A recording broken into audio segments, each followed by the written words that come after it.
The cabin was only the beginning, then everything changed between us. The voicemail was 11 seconds long, and I listened to it 4 times before I called him back.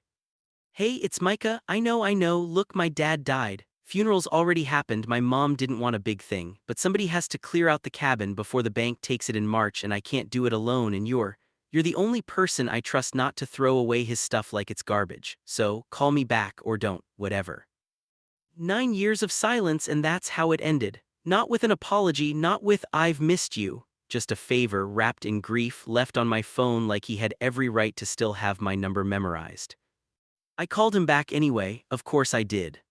"You still have this number," I said instead of hello. "You still have mine," he said back, and there was something in his voice that wasn't quite a laugh but wanted to be one. "Are you coming or not?" I said yes before I'd even thought it through. That should have been my first warning. The drive up took 6 hours, and somewhere around hour 4 I started rehearsing what I'd say when I saw him, and every version sounded stupid out loud, so I gave up and just drove. The cabin sat at the end of a dirt road that turned to gravel that turned to nothing, tucked behind pine trees that Dale, his dad, used to say were older than the state itself. I hadn't been back since I was 19. Micah's truck was already there when I pulled in, parked crooked, like he hadn't cared enough to straighten it out. He came out onto the porch before I even had my door open, and for a second neither of us moved. He'd gotten broader, beard now, which he never could grow back in high school no matter how much he complained about it. He looked older in the way people look older when life has actually happened to them, not just time. "You got fat," he said. "You got a beard because you're compensating," I said, and something in my chest loosened when he actually laughed, this short, surprised bark of a thing like he hadn't expected himself to. "Compensating for what?" "I don't know, man, you tell me." That was it. That was the whole reunion. No hug, no big moments. Just two grown men insulting each other in a driveway because neither of us knew how to say "I missed you" so much it felt like a limb was gone out loud. The inside of the cabin smelled exactly like it always had: wood smoke and old books and something like cedar, and it hit me harder than I expected. Dale's flannel was still hanging on the hook by the door like he'd just stepped out to get firewood and would be right back. "Mom couldn't come do this part," Micah said, following my eyes to the flannel. "She said she already said goodbye to him. This is just stuff. She doesn't want the stuff." "Do you?" He didn't answer that one right away. "I don't know what I want," he said, which felt like the most honest thing he'd said since I got there. We didn't talk about the room situation until it was already dark and cold enough that neither of us wanted to be the one to bring it up. There were 2 bedrooms. There'd always been 2 bedrooms. When we were kids, we used to share the one with the bunk beds anyway, because Micah said the other room had a draft, and I never told him I didn't believe that for a second. I just wanted to stay up there with him. "You can take my old room," he said finally. "I'll take Dad's." "You sure that's gotta be?" I said I'll take it, sharper than he meant it, probably because he softened right after. "Sorry, long day." I let it go. First night, I figured there'd be time to figure out what was actually going on underneath all that sharpness. I didn't sleep much. I could hear him moving around in his dad's room through the wall, opening drawers, going quiet for long stretches, and once I swear I heard him say something low like he was talking to somebody who wasn't there. I almost got up. I didn't. I've thought about that a lot since, the number of times in my life I almost got up and didn't. The next morning, he was already up when I came downstairs, sitting at the kitchen table with a box in front of him and an expression on his face like he'd found something he wasn't supposed to. "What is that?" He didn't answer. He just slid a folded piece of paper across the table toward me, and I recognized my own handwriting before I even unfolded it. It was a letter. One I'd written Dale the year after I left for college, thanking him for teaching me how to fish, for letting me crash at the cabin the summer my own dad and I weren't speaking, for being, in the letter's actual words, more of a dad to me than I probably deserved. "He kept it," Micah said. "There's a whole box. He kept everything you ever gave him. Birthday cards, that stupid fridge magnet you made him in shop class." He looked up at me and his eyes were red in a way that had nothing to do with lack of sleep. "He kept you around longer than I did." "That's not fair." "Isn't it though?" And there it was, day 2, 9 in the morning, and we were already standing at the edge of the thing neither of us had said out loud in 9 years. "You want to actually talk about this," I said, "or you want to keep sniping at me until I leave early?" He was quiet for a long time, long enough that I thought he'd chosen the second option. Then, I don't know how to talk about it, I never learned how. Try. You kissed me, he said like it was an accusation even after all this time. At Danny Ray's bonfire, junior year. You kissed me and I pushed you and told everyone you were drunk and being weird and you left for school 4 months later and never came back for a single holiday and I never called you and now my dad's dead and there's a box of your letters on this table and I don't know what to do with any of that, Wheeze, I really don't. I hadn't heard my own name out of his mouth in 9 years and it landed like something physical. You remember it wasn't just me, I said quietly. You kissed me back for like 4 seconds before you pushed me. I know. You've known that this whole time. I know. His voice cracked on the second one. You think I don't know? You think I haven't replayed those 4 seconds like 1,000 times since? I was 18 and terrified and my dad was standing 40 feet away and I did the only thing I knew how to do, which was make it your fault instead of mine. I didn't say anything for a second. Outside, snow had started up again, fat and slow against the window. I let you, I finally said. For the record, I let you make it my fault, because I was terrified too and it was easier to be the one who left than the one who got left. He laughed but there was no humor in it, so we're both cowards, great, good talk. Micah. I need to go split some wood, he said, standing up so fast his chair scraped the floor. And he was out the back door before I could say anything else. I let him go. I've thought about that too, the difference between giving someone space and just being too scared to chase them. The storm got worse over the next 2 days, the kind of storm that makes the roads impassable and the world outside the cabin feel like it stopped existing. We fell into this rhythm without meaning to. He'd cook badly and I'd pretend the eggs weren't burnt. I'd sort through boxes and he'd hover nearby pretending he wasn't watching my face for reactions to things I found. We didn't talk about the bonfire again. We talked about everything else instead. His job managing a hardware store 2 towns over from the one his dad used to run, my job that I hated, a woman named Carla he'd been engaged to for 8 months that he broke it off with right after his dad's diagnosis. Did you love her? I asked, on the third night, both of us on the couch because the power had flickered out twice and neither of us wanted to be upstairs alone if it went for good. I loved the idea of it working, he said. Isn't that the saddest thing you've ever heard? No, I said, I think it's the most honest thing you've said since I got here. He looked at me for a long moment, firelight doing something unfair to the side of his face. Can I tell you something and you don't make it weird?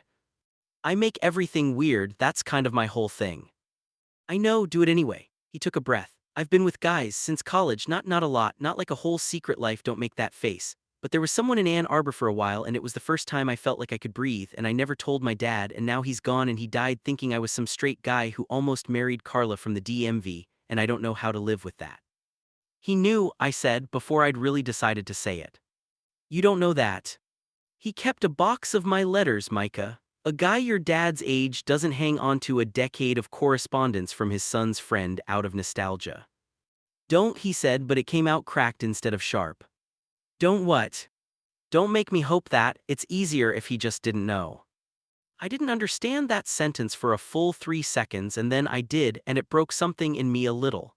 You'd rather he died not knowing you than know he found out and never said anything. I'd rather not find out my dad kept a secret from me the same way I kept one from him, he said, and his voice was so small I almost didn't recognize it as his. Because then it's not just my failure, it's both of ours, and I don't think I can carry that on top of everything else right now. I moved closer to him on the couch, not dramatically, just closer enough that our shoulders were touching. You don't have to carry it alone, I said. That's kind of the whole point of me driving 6 hours in the snow, dumbass.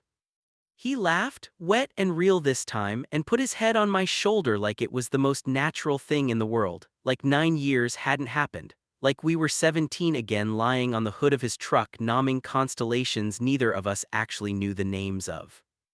I'm sorry I made it your fault, he said into my shoulder. The bonfire thing, I'm sorry. I know.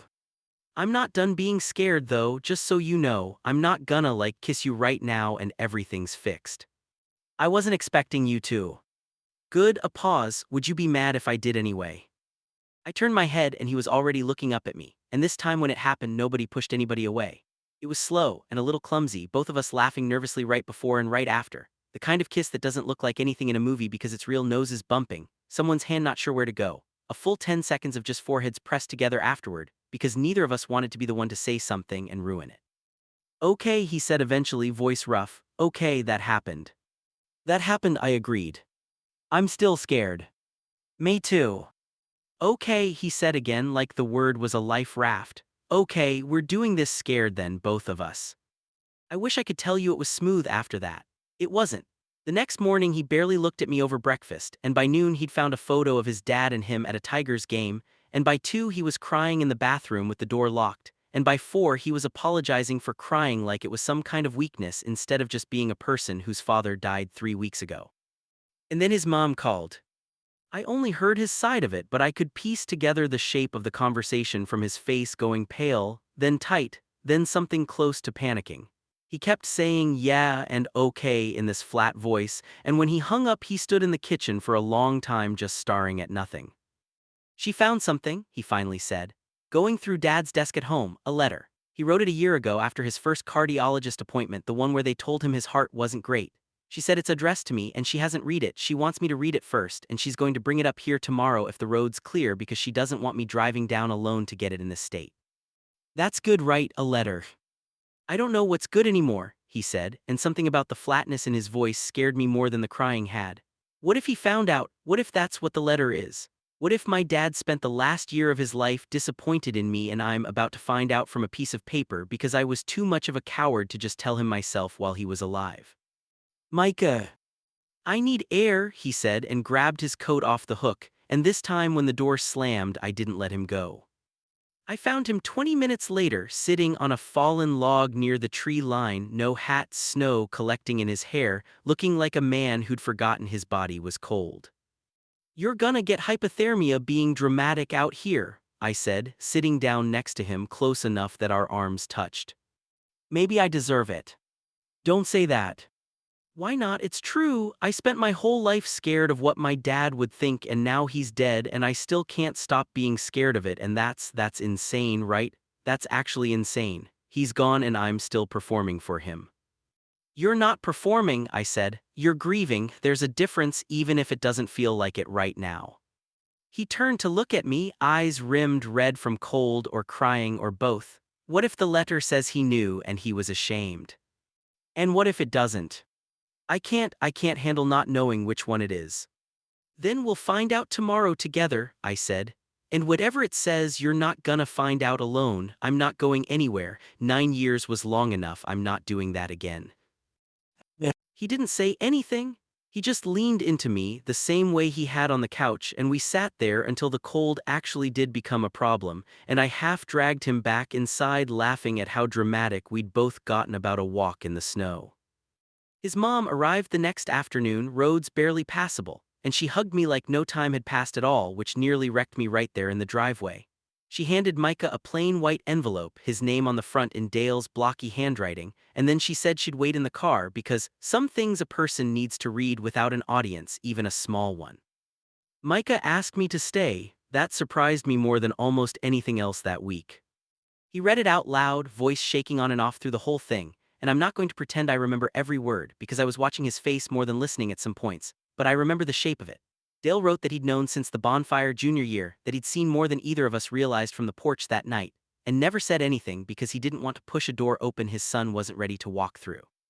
He wrote that watching Micah get engaged to Carla had broken his heart a little, not because he didn't like her, but because he could see his son settling for a life that fit everyone else's expectations instead of his own. He wrote that the letters I'd sent him over the years were some of his favorite things he owned, not because of anything grand in them, but because they were proof that his son had loved somebody once, fully, even if neither of them had the words for it yet. And he wrote, and this is the part Micah had to stop and read 3 times before he could get through it out loud, that he hoped, if Micah ever found his way back to me, that his son would stop being so scared of disappointing a dead man, because there was nothing in this world Dale wanted more than for Micah to be happy, and specifically in Dale's own words, happy with that boy if that's what happy looks like for you. Micah didn't cry when he finished reading. He just sat there very still, like he was waiting for the words to rearrange themselves into something worse. When they didn't, he let out this sound that wasn't quite a laugh and wasn't quite a sob and put the letter down very carefully like it was something that could break. He knew, he said, this whole time. Yeah. And he wasn't ashamed. No. I wasted 9 years being scared of something that was never even true. I didn't correct him, even though it wasn't entirely 9 wasted years. Some of it was just growing up, some of it was both of us figuring out how to be people before we could figure out how to be a we. But I understood what he meant and I let him have the sentence. "I'm sorry," he said to me this time, not the letter. "For all of it. For the bonfire and the 9 years and making you drive up here to sort through a dead man's flannel shirts instead of just calling you the second I found out he was sick, which is what I should have done because I think some part of me has wanted to call you every single day since you left. You could have just said that instead of leaving me a voicemail about garbage removal," I said, and he laughed, actually laughed, this loud surprised thing that cracked something open in his whole face. "I panic under pressure, it's a whole thing, you'll learn. I'm counting on it." We finished clearing out the cabin over the next 3 days. It wasn't dramatic after that, no more slammed doors, no more crying in bathrooms. Just two grown men packing boxes and occasionally stopping to laugh over something they'd found, an old photo, a terrible Christmas sweater, a fishing rod Dale had apparently kept for Wheeze for whenever he comes back, which nobody had ever told me about until that exact moment, and which I now own and which sits in my hallway closet like a promise somebody else made on my behalf and kept anyway. On the last night before we drove out the next morning to go our separate directions again, me back to my apartment 3 hours south, him back to the hardware store and the life he still had to figure out how to rebuild, we sat on the porch under the same stars we used to name wrong as teenagers, and he asked me the question I'd been waiting 9 years to be asked. "So what happens now, with us? I mean, I'm not good at long distance or waiting or any of the things this is probably gonna require." "I don't know," I said honestly. "I know I don't want to lose you again. Past that, I think we figure it out as we go, same as everybody else does." "That's annoyingly reasonable of you. I contain multitudes." He bumped his shoulder against mine, and neither of us said anything else for a while, just sat there in the cold with our breath fogging up in front of us, and it didn't feel like an ending and it didn't feel like the start of something clean and easy either. It felt like two people who'd wasted a lot of time finally deciding not to waste any more of it, one uncertain day at a time. We didn't drive off into some perfect future the next morning. He moved 2 hours closer to me about 4 months later, not all the way because his mom still needed him nearby and I understood that completely. We fight sometimes. He still panics under pressure, exactly like he warned me. I still leave things unsaid longer than I should, old habits from a kid who learned it was safer to be the one who left first. But last winter, almost a year to the day after that voicemail, we drove back up to the cabin together. His mom sold it in the spring to a young couple from Grand Rapids, and they'd let us come back once just to see it, and we stood in that same driveway where he once called me fat and I called him a compensating beard grower, and he took my hand, right there where his dad's porch used to be, in front of nobody and everybody at the same time. "He would have liked this," Micah said, "us standing here not hiding it." "Yeah," I said, "I think he would have." And I still think about that box of letters sometimes. All those years I thought I'd loved someone quietly from a safe distance and left no trace of it behind, and the whole time, a man I barely thought was paying attention had been folding up every scrap of it and keeping it somewhere safe, waiting for the day his son would be brave enough to go looking for it. I think that's the part that stays with me the longest. Not the kiss, not the letter, not even the two of us finding our way back to each other after 9 years of pretending we hadn't. It's the idea that somebody can love you enough to keep the evidence of who you really are safe for years without ever saying a word, just in case you ever needed proof that you were loved exactly as you were, the whole time, even when you were too scared to believe it yourself.